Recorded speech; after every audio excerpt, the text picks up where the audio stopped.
chrétien, tu dois suivre Jésus-Christ. Si t'es enfant de Dieu, écoute ce que dit Jésus. Oui, Jésus te dit ce que tu dois faire. Humilité, humilité. Oh, humilité. Fidélité, mon ami. Oh, fidélité. Marche toujours vers la sainteté. Oh, la sainteté. Oui, demeurer dans la pureté. Oh, la pureté. Humilité, humilité. Oh, humilité. Voilà, bien-aimés dans le Seigneur, avant de commencer, je vous invite à la prière. Prions le Seigneur. Éternel, notre Dieu et notre Père, merci pour ce que tu nous donnes d'être connectés ensemble via Internet, via les réseaux sociaux, ô notre Dieu, pour nous édifier, pour prier ensemble. Merci Seigneur pour ce privilège que tu nous accordes de pouvoir être édifiés sur le thème que nous allons suivre à cette occasion. Seigneur, dispose nos cœurs, prépare encore nos cœurs pour t'écouter et t'obéir. Et que ce moment soit riche d'abondantes bénédictions qui ne nous seront jamais ôtées. Seigneur, nous te supplions, bénis-nous encore et que ta parole nous donne de produire les fruits que tu attends de nous. Par Jésus-Christ, le ressuscité, notre Seigneur et Sauveur, nous t'avons ainsi prié. Amen. Bienvenue dans le Seigneur, bonsoir. C'est un plaisir et un réel privilège pour nous de nous retrouver ce soir dans le cadre de ce moment d'édification pour partager avec vous ce petit enseignement sur le thème « Comment pouvons-nous pardonner aux autres ?» Vous savez, notre société souffre de tellement de maux, il y a des rancunes, il y a des divisions, il y a tellement de maux qui nous minent. Et nous pensons que ce manque de savoir-vivre, en l'occurrence dans le manque de pardon, est l'une des causes principales de la multitude de conflits qui existent, n'est-ce pas, dans notre société, dans nos familles, dans nos églises. C'est pourquoi nous voulons apporter cette petite semence sur le thème comment pouvons-nous pardonner aux autres. Et pour ce faire, nous allons aborder cet enseignement sur 3 points essentiellement. Dans un premier temps, nous parlerons de comment pouvons-nous justement pardonner aux autres. Dans un deuxième temps, nous parlerons de pourquoi Dieu nous demande de pardonner. Et enfin, si c'est nous qui avons offensé, si c'est nous qui avons causé du tort, comment devons-nous nous y prendre? Alors, sur ce, je sollicite davantage votre attention et nous espérons que ceci sera un moment d'abondante bénédiction pour chacun de nous. Comment pouvons-nous pardonner aux autres? Nous voulons présenter ce point en 4 étapes, ou je ne sais pas, la redondance, 4 points essentiels. Comment pouvons-nous pardonner aux autres? La première chose qui pourra nous aider à pardonner, c'est d'apporter nos souffrances à Jésus-Christ. Vous savez, pardonner à quelqu'un signifie que nous reconnaissons que la personne nous a fait du tort et que nous admettons la douleur causée par elle. Nous ne devons jamais faire comme si de rien n'était, comme si rien ne s'était passé. Parce qu'il y en a, si pour la petite histoire, quand je dis à mon frère, vraiment, Christian m'a offensé l'autre jour, il a fait quelque chose qui m'a tellement blessé, vraiment je ne sais pas comment je vais faire. Et mon frère, on échange comme ça, et quand Christian vient me voir plus tard, il dit vraiment, Rodrigue, je te demande pardon pour ce que j'ai fait dernièrement, j'ai encore réfléchi à mon comportement et je pense que je m'étais très mal comporté. Veux-tu vraiment m'excuser, me pardonner? Et à Christian de répondre, oh, il y a quoi? C'était rien, tu ne dois pas t'en faire pour cela. Et vous voyez, c'est un mensonge. Christian ne veut pas reconnaître, n'est-ce pas, qu'il a été offensé. Il ne veut pas reconnaître qu'il a été offensé. Il veut faire comme si rien ne s'était passé et ce n'est pas une bonne chose. Bien aimé, pour pouvoir pardonner, nous devons d'abord reconnaître que nous avons véritablement été offensés, que nous avons été blessés, que le prochain nous a fait du tort, et apporter ses souffrances à Jésus-Christ. Dis, Seigneur Jésus, j'ai été blessé par l'attitude de tel. Il m'a fait tellement mal et je ne sais pas comment supporter cela. Je viens à toi afin que tu m'aides. Voilà aussi la prière que nous devons faire. Et ainsi le Seigneur nous donnera sa paix. Il nous donnera sa paix et quand il remplira notre cœur de sa paix, cela pourra davantage nous aider à pardonner. Cela pourra être un bon départ pour nous afin que nous puissions pardonner à ceux qui nous ont blessés. Donc, pour pardonner, nous devons apporter premièrement nos souffrances à Jésus-Christ. Lui qui a aussi expérimenté ce genre d'offense. Deuxièmement, nous ne devons pas attendre que l'autre personne présente ses excuses. Oui, bien aimé, souvent nous ne voulons pas pardonner avant que la personne qui nous a blessés se soit excusée. Ou bien, nous voulons nous assurer que cette personne a changé de comportement avant de lui pardonner. Bien aimé, regardez Jésus à la croix. Pendant qu'il est fouetté, pendant qu'il est humilié, pendant qu'on le cloue, qu'est-ce qu'il dit? Père, pardonne-leur, car ils ne savent pas ce qu'ils font. Il est en train de pardonner à ses bourreaux. Est-ce que ceux-là lui ont demandé pardon? Est-ce que ceux-là ont arrêté de le crucifier, de le menacer? Non, ils sont toujours là, indifférents même à sa prière, mais il est déjà en train de pardonner. Bien aimé, pour pardonner, nous ne devons pas attendre que l'autre s'excuse forcément. Nous ne devons pas attendre qu'il change de comportement. Pourquoi? Parce que quand nous ne le pardonnons pas, nous-mêmes déjà, nous sommes liés. Voyez-vous? Imaginez, quand tu refuses de pardonner, tu n'es pas en paix. Tu ne dors pas. Ça te crée des insomnies. Parce que tu penses à l'offense que l'autre t'a faite. Tu dis, oh il me fait ça, oh il me fait ça. Tu tournes sur le lit, tu n'arrives pas à dormir. Pourtant lui là-bas, il est là, il dort. Il dort tranquillement. Donc ça veut dire qu'en pardonnant, nous nous libérons d'abord nous-mêmes. Et nous n'avons pas forcément besoin d'attendre que l'autre vienne s'excuser. Nous n'avons pas forcément besoin d'attendre qu'il change pour que nous puissions lui pardonner. Mais ce qui s'est passé nous a donné une leçon. Nous pardonnons indépendamment de lui et nous prenons des dispositions. Si jamais c'est quelqu'un qui n'a pas compris son erreur, qui n'a pas compris sa faute et qui n'a pas changé de comportement. Si je peux prendre un petit exemple, je suis en Europe, j'envoie de l'argent à mon frère qui est au pays, au Cameroun, puisque nous y sommes, et je dis, voilà de l'argent s'il te plaît, construis-moi une maison parce que d'ici peu je vais rentrer au pays. Il prend l'argent que je lui ai envoyé, il consomme tout. Quand je me fâche, il dit vraiment c'est les erreurs, c'est les problèmes, pardonne-moi. Je pardonne. Une autre fois, je dis bon, on oublie ce qui s'est passé. Voilà, voici encore de l'argent, le Seigneur m'a béni, voici de l'argent, s'il te plaît, fais le travail dont on s'était parlé, parce que d'ici peu je dois retourner au pays. Il dépense encore tout l'argent et puis il vient me demander pardon. Mais bien aimé, attention, je pardonne. Mais comme j'ai déjà vu que c'est quelqu'un qui, c'est pas un bon gestionnaire, il va se demander pardon tout le temps, mais c'est pas un bon gestionnaire. Chaque fois qu'il a de l'argent en main, il pense à tout sauf au travail qu'il devrait faire avec cet argent. Alors je prends la résolution de ne plus donner mon argent. Je passe par une autre personne. Il ne dira pas que, n'est-ce pas, tu dis que tu m'as pardonné. Pourquoi tu passes encore par quelqu'un d'autre? Il fallait me donner, je vais gérer parce que le problème est résolu. Je dis non. Pourquoi? Parce que celui-là n'a pas forcément changé. Je lui ai pardonné. Je n'ai pas de la haine envers lui dans mon cœur. Mais je pense que pour son bien et pour le mien, il faut que je prenne un autre chemin. C'est simplement de ça qu'il est question. Si je fréquente quelqu'un qui m'entraîne à boire, à saouler, à consommer de la drogue, à tromper ma femme, à faire ce que en principe je ne voudrais pas faire. Mais je lui dis, frère, la vie que nous menons n'est pas bonne, changeons, il ne veut pas changer, je me retire de lui. Cela ne veut pas dire que je le déteste. Mais j'ai compris que je ne peux pas faire chemin avec lui. Donc bien aimé, il y a des personnes à un moment donné qu'il faut mieux éviter. Parce que on n'est pas dans la même vision.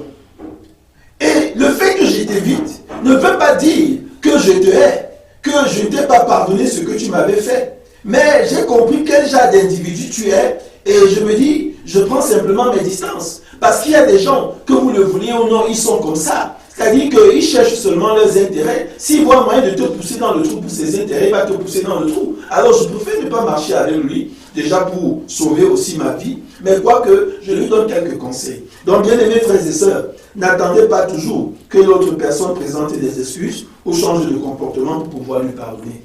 Pardonnez et prenez les dispositions qu'il convient, n'est-ce pas, sans toutefois garder de la rancune ou de la haine dans votre cœur. L'autre étape, c'est laisser le temps pour le processus du pardon. Laissez le temps pour le processus du pardon. Le pardon n'est pas instantané. Nous commençons à pardonner, mais parfois aussi, nous revenons en arrière quand nous nous souvenons de la douleur de l'offense. Oui, ça peut arriver. Le pardon n'est pas instantané, ça vient progressivement. De même que la confiance. Si nous pardonnons à quelqu'un, cela ne signifie pas que nous lui refaisons immédiatement confiance. Le seul fait d'avoir pardonné à quelqu'un ne signifie pas qu'il a changé. Et même s'il a changé, notre confiance en lui a été brisée. Et il faudra du temps pour la rétablir. C'est de ça qu'il est question. Donc petit à petit, alors que nous faisons des expériences positives avec cette personne, nous recommencerons à lui faire confiance. Mais lui faire à nouveau pleinement confiance, si ça arrive un jour, prendra beaucoup de temps. Et ça aussi, il faut l'accepter. Ça, il faut l'accepter. Quand on a été blessé, les blessures du cœur, les blessures intérieures, et puis c'est progressivement, n'est-ce pas, que nous pouvons en être guéris et à nouveau que l'autre gagne notre confiance. Bien-aimés, et le dernier point sur ce sujet, c'est-à-dire comment pouvons-nous pardonner aux autres, le quatrième point abordé ici, c'est laisser la personne qui a fait du mal affronter les conséquences de ses actes. Voilà, ça peut nous surprendre. Voyez-vous, pardonner à quelqu'un ne signifie pas qu'il restera impuni pour le mal qu'il a fait. Attendez, je m'en vais vous lire un passage. Dans le livre de 2 Samuel, chapitre 12, les versets 13 à 14, écoutons ce qu'il est écrit. 2 Samuel 12, 13 et 14. David dit à Nathan, « J'ai péché contre l'Éternel. » Et Nathan dit à David, « L'Éternel pardonne ton péché, tu ne mourras point. Mais parce que tu as fait blasphémer les ennemis de l'Éternel en commettant cette action, le fils qui t'est né mourra. » Amen. Bien aimé, il faut comprendre quelque chose. Ça veut dire que vous connaissez l'histoire de David avec Bathsheba, cet adultère criminel, n'est-ce pas? Parce que David a fait tuer, il a tué Uri. Il a fait tuer Uri pour prendre sa femme. Et il a mis l'enfant dedans. Et autrement dit, Bathsheba ayant conçu, et David s'est approprié la femme d'autrui. Et voilà, il s'est repenti. Quand Nathan le prophète lui a fait prendre conscience de son péché, David s'est repenti. Et nous nous souvenons que c'est partant de cette histoire qu'il a écrit le psaume 51. David s'est repenti, et une repentance sincère. Mais qu'est-ce que Nathan lui dit? L'Éternel pardonne ton péché. L'Éternel pardonne ton péché, tu ne mourras pas. Mais l'enfant qui t'est né de cette histoire-là va mourir. Tu es pardonné, mais tu es puni. Je dis à mon enfant à la maison, bon, parce que tu as fait ça, c'est vrai, tu t'excuses. Je te pardonne, mais toute la semaine, tu n'auras pas d'argent de baigner. Bien aimé, pardonner ne signifie pas laisser la personne qui a fait du mal, du moins ne pas être puni. Parfois, on peut pardonner et on punit quand même. Voyez-vous. Mais attention, il faut faire la part des choses. C'est une punition pour corriger, pour améliorer la personne, n'est-ce pas, pour éduquer. Ce n'est pas la méchanceté, ce n'est pas la rancune. Parce que si ça devient un problème de rancune, de méchanceté, ce n'est plus ça. Voyez-vous. Alors, quand c'est nécessaire parfois, on peut pardonner, mais aussi châtier. Voilà, bien aimé, de quoi il est question. Voilà de quoi il est question. Et nous voulons donc passer au point suivant, qui dit, pourquoi Dieu nous demande-t-il de pardonner aux autres? Il faut pardonner. Dieu nous demande de pardonner. Et pourquoi est-ce qu'il nous demande de pardonner? Ici, je vais rapidement vous présenter 5 points. Très rapidement. Dieu nous demande de pardonner d'abord pour notre bien, comme je le disais tantôt. Parce que le pardon nous libère de la colère et de l'amertume. Oui, oui. Quand tu pardonnes, tu es le premier bénéficiaire. Oh, c'est-à-dire que tu vas éviter ces maladies Que ce soit les tensions, les AVC, parce que tu as des pensées rancunières, parce que tu es haineux, parce que tu penses à ce qu'on t'a fait. Ben voilà, tu te fais du mal, tu nuis à ta propre santé. Pardonner nous libère, nous, pas l'offenseur, mais l'offensé que nous sommes. Pardonner nous libère de la colère et de l'amertume. Parce que quand nous sommes en colère, nous faisons une place à Satan dans notre cœur. Nous devenons esclaves de notre colère et de notre amertume. Et elle commence à nous ronger intérieurement. Si nous ne pardonnons pas à quelqu'un qui nous a fait du tort, c'est nous qui en souffrons, nous l'avons dit. Et refuser de pardonner peut nous rendre malades physiquement, avec des maux de tête, des ulcères d'estomac ou des problèmes cardiaques. Nous pouvons devenir violents ou méchants, comme ceux qui nous ont fait du mal. Le pardon nous libère de ses conséquences. Nous pardonnons pour notre propre bien. Amen. Allons lire ensemble 2 Corinthiens 2, les versets 10 à 11. Bien aimé, vous allez lire. Et si nous ne pardonnons pas aux autres, nous transmettons notre haine à nos enfants. C'est ce qui arrive. Cela peut engendrer des groupes, n'est-ce pas, des cycles de vengeance et de violence qui se poursuivront pendant des générations. Oh bien-aimé, c'est-à-dire que un combat perpétuel de génération en génération, tel et tel ne s'entendent plus. Il en est ainsi depuis la création du monde. Quelle histoire, frères et sœurs. Quelle histoire. Jusqu'à quand laisserons-nous le diable, n'est-ce pas, conduire nos vies? Jusqu'à quand laisserons-nous la colère et l'amertume nous diriger? Jusqu'à quand nous mettrons-nous entre les mains de l'ennemi? Bien-aimés, libérons-nous de cette colère et de cette amertume. Tout simplement en pardonnant. Le deuxième point, c'est que pardonner nous permet de recevoir le pardon de Dieu, ce qui est assez évident, n'est-ce pas? Le Seigneur l'a dit. Si vous ne pardonnez pas aux hommes leurs offenses, votre Père ne vous pardonnera non plus. Oui. C'est écrit, Matthieu 6, les versets 14 et 15. En effet, si vous pardonnez leurs fautes aux autres, votre Père, qui est dans les cieux, vous pardonnera aussi. Mais si vous ne pardonnez pas aux autres, votre Père ne vous pardonnera pas non plus vos fautes. Bien-aimé, il faut pardonner. Parce que quand tu ne pardonnes pas là, ne va pas demander aussi pardon à Dieu. Ça ne sert à rien. Parce qu'il dira qu'on fait ton prochain, qu'on fait ton voisin, que tu as refusé de pardonner. Donc en refusant de pardonner, tu te bloques aussi toi-même. Bien-aimé, en troisième point, nous disons que pardonner montre que nous comprenons ce que signifie le sacrifice de Christ et notre salut. Pardonner, c'est faire preuve de la présence de Dieu dans mon cœur. Celui qui n'aime pas n'a pas connu Dieu, car Dieu est amour, frères et sœurs. Quand je pardonne, je témoigne encore du fait que je suis enfant de Dieu. Quand je pardonne, je témoigne du fait que je suis enfant de Dieu. Tout simplement. En tant que chrétien, en tant qu'enfant de Dieu.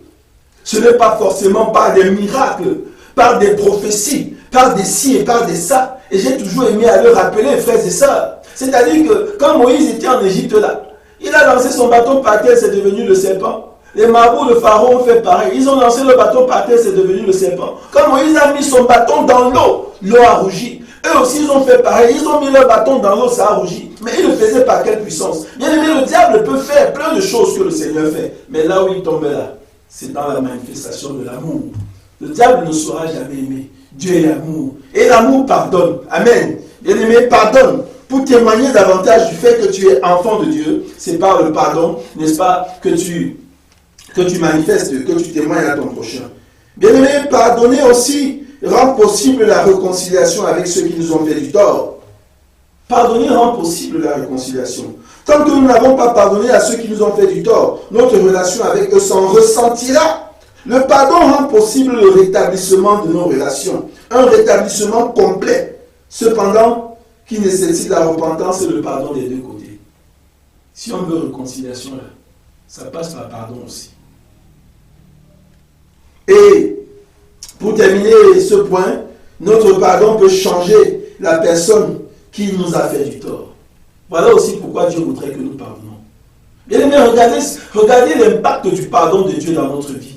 Parce que le Seigneur t'a pardonné. Tu as dit Amen, Alléluia, merci Seigneur pour ta grâce. Et cette grâce, loin de permettre le péché, nous affranchit du péché, nous enseigne l'obéissance autant pour moi. Amen. La grâce de Dieu, ce n'est pas pour nous enseigner le péché, mais c'est pour nous enseigner l'obéissance. C'est pourquoi, autant le pardon que tu as reçu de Dieu t'a libéré, t'a transformé, t'a changé, autant ton pardon aussi peut transformer autrui. Et j'ai toujours aimé aussi raconter cette histoire qui m'avait tellement marqué de Jean Valjean dans Les Misérables de Victor Hugo. C'est-à-dire que quand cet homme reçu par le prêtre dans son presbytère, le prêtre dit: oh, toi sans abri, viens passer la nuit avec moi. Il a passé la nuit chez le prêtre. Et le matin, quand il se lève, le matin, quand le prêtre se lève, celui-là est déjà parti. Et en volant des choses dans le presbytère. Malheureusement pour lui, la police l'a attrapé en route. Reconnaissant les effets du presbytère dans son sac, a dit: rentrons voir le prêtre pour qu'il nous rassure que véritablement tu ne sors pas de chez lui le voler. Et quand il rentrait comme ça voir le prêtre, cet homme était convaincu que sa part est finie, que oui, le prêtre qui m'a accueilli chez lui, finalement, je l'ai trompé, et voilà ce qui va m'arriver. Oh, malheur à moi. Mais quand ils arrivent chez le prêtre, frères et sœurs, surprise, les policiers vont demander: monsieur le curé, est-ce que vous reconnaissez cet homme? Nous avons vu vos effets dans son sac. Et le prêtre lui dit: oui, je le connais, c'est moi qui les lui ai donnés. Il a même oublié d'autres. Et le prêtre de ramasser encore d'autres objets et mettre dans son sac. Bien aimé, cet homme a été marqué par le comportement du prêtre. Et ça a fait de lui un homme nouveau. À partir de cet instant, il a abandonné le vol, étant touché par la bonté, étant touché par la générosité, étant touché par l'amour et le pardon que le prêtre a manifesté à son égard. Il a changé. Et dans la ville où il est parti, il était tellement exemplaire qu'il a été élu maire.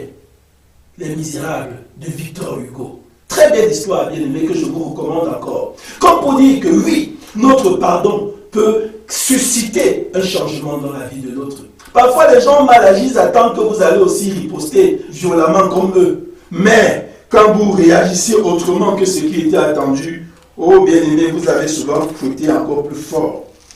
Nous devons donc pardonner aux autres, selon que le Seigneur nous le recommande, parce que cela a des effets positifs, non seulement dans notre vie, mais aussi dans la vie de ceux-là à qui nous pardonnons, qu'ils le veuillent ou pas. Et je voudrais terminer ce petit enseignement, frères et sœurs, en voyant maintenant l'aspect: et si c'est nous qui avons causé du tort?